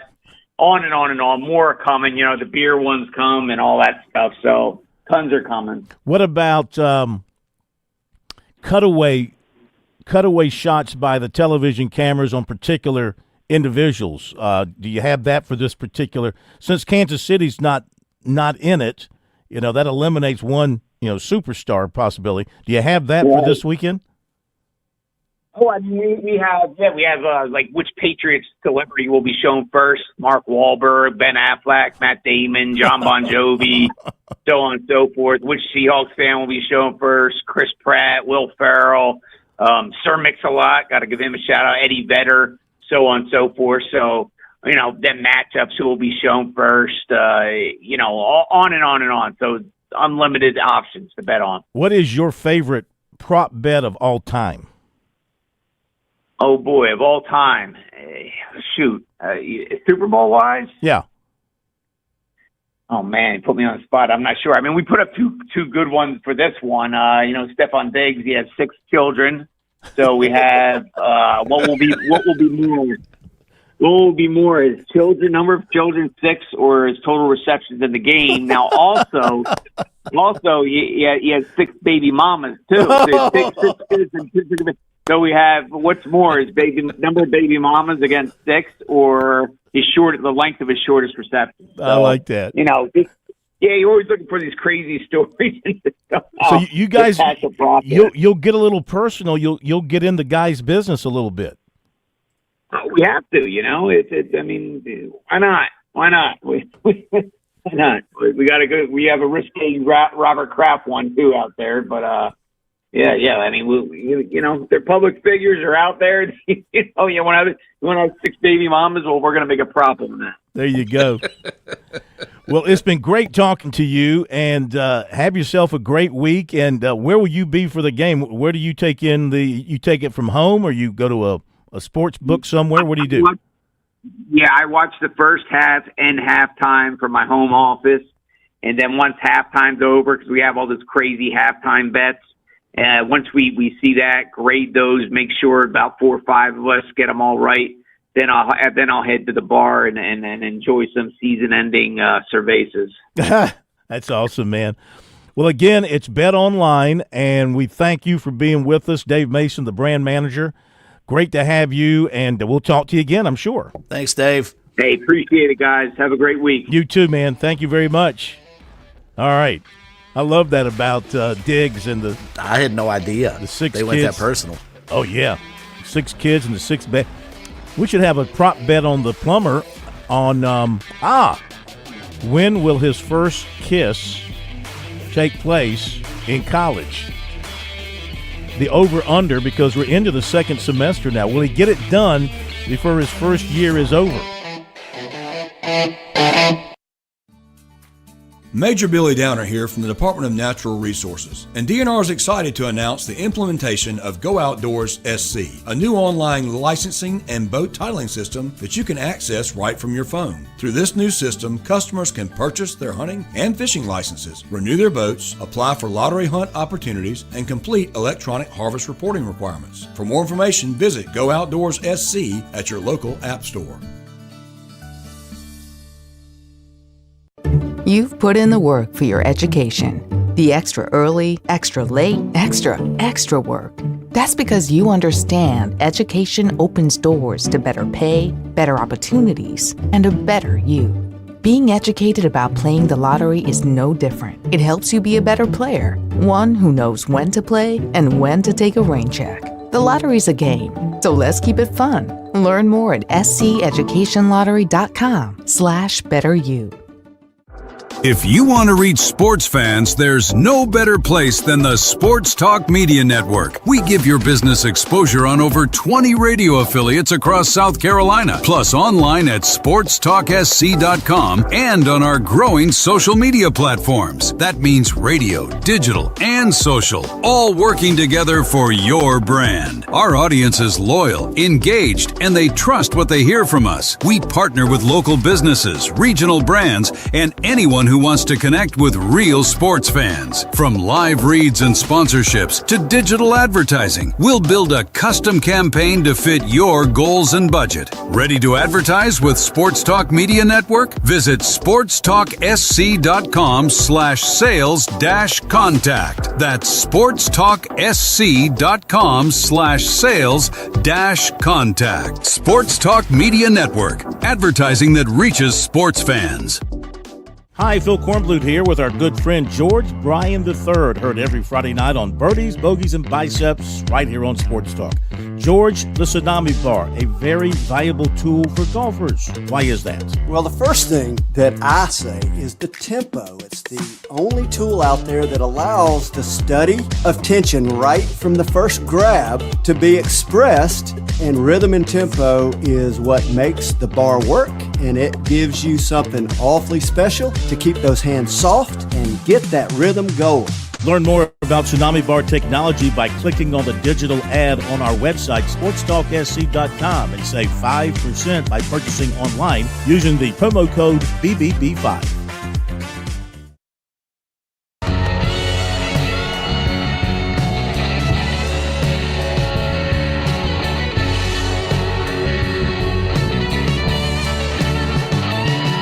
Well, you better get those bets down quickly on the plumber. He's telling me he's got a dinner date tonight, Bergie. Oh, where are we going? Where are we going? Subway? Jersey Mike's? McDonald's? How much do you think you pay me, Phil? I have to go to the Russell House. You get paid well more than you're worth, I can tell you that. What's her name? Just give us a first name. What's her name? Come on, you can say it. Force yourself. What's her name? What's her name? What's her name? What's her name? You're just making a fool of yourself. What's her name? She got a name? No, because you're gonna go try to look her up, and that's. I mean, like, I'm sure she has a very you common give us name, Susan. like How many Mary. Susans are in Columbia? Yeah, Susan, Mary, Betty. I'm not marrying somebody from an old folks' home. Marrying? Yeah, I don't know why I thought. I'm not going out with a This girl thing's from getting serious. from an old folks' home. There's no Susans that are born. What's her name? Just first name. Jill. Okay. Letter. Give us the letter of her first name. Good grief. I mean, I'm not sure why this is. What a loser. Wow. What a loser. It'll This never is last. important. We I want can to already know. tell it won't last. Well, why would I do that in front of all of our millions of listeners? That's right. I mean, we're national. 35-31, Texas leading South Carolina at the break. Well, they ought to be. They've spent the whole first half at the free throw line. It's a little one-sided from are the Gamecocks out there hacking away? Is it deserved? They've been called for 13 fouls to 5 for the Longhorns. Is that deserved?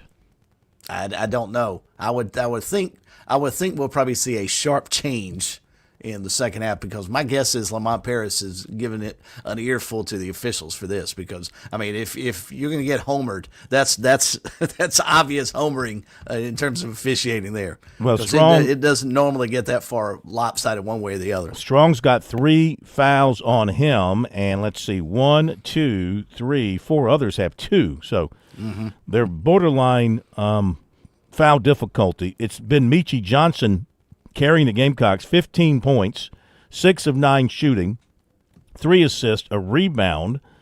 So he's carried the offense. Knox has got 6. Walker's got 4. Ellis has not scored. He's 0 for 3 from the floor. And Studi's got a bucket. And Strong's got 4 points. The Longhorns are being led by the big man. You say his name. You said it so well before. Vokatitis. He's got 8 and 6. Sounds like an ailment. It really does. What's wrong with you, sir? I've got the Vokatitis. I got Vokatitis. Swain's got 7 and a couple of assists. So the Gamecocks are shooting 44%. The Longhorns at 31%. Gamecocks are 1 of 4 from 3. Texas is 4 of 12. The Gamecocks are 8 of 8 from the line. Texas is 15 of 21. Wow. Rebounds, Gamecocks are down 8, 21-13. And 11 offensive – this is big. 11 offensive boards for Texas with 13 second-chance points. So there you go. That's your story. That and the free throw shooting. Outscored by 7 at the line and outscored by 8 in second-chance points. So not good there. One other game going on that we can tell you about, that is Tennessee is leading Ole Miss at the break, 26-25. Ole Miss not a real good team. Tennessee coming off a big win. They might have a little hangover going, and they're up 26-25 at halftime in Knoxville. In the ACC tonight, you got a couple of games. One is already underway, but I haven't seen a score on that game. That's Boston College at Duke. The game tipped off at 7. You got a score? I think Duke's up by double digits at halftime, if I'm not mistaken. I think I saw it flash up a couple of minutes ago. All right, you got NC State at SMU and Pitt at Virginia. Of course, Clemson plays tomorrow night, 10 o'clock Eastern time at Stanford. So, yeah, Duke's up 15 at the break, 42-27. So they'll be 10-0. They win this game, they'll be 10-0 in the ACC. Clemson needs to win tomorrow night to keep pace. They're 8-1.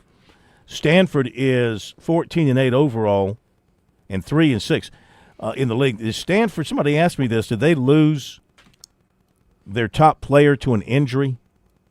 Stanford? That I don't know. Like the other game, somebody said that they may have lost their top player to an injury. I have to look that up between now and tomorrow. I have to admit, I don't follow Stanford men's basketball all that closely. Yeah. You know, I probably should since they're in the conference in our state, but I don't. Well, I mean, so far removed from us. Let's see if I see anything here real quick. On the injury report, Stanford Cardinal. I see 3 players, but I don't know which one. I don't know which one it might be. Opara, he's been out since January 12th. Skrinda, he's been out since December 29th. Turi, he's been out since December 26th. So I don't know. I don't think it's any of those 3. Okay, with that, we will leave you and say see you tomorrow night here on Sports Talk.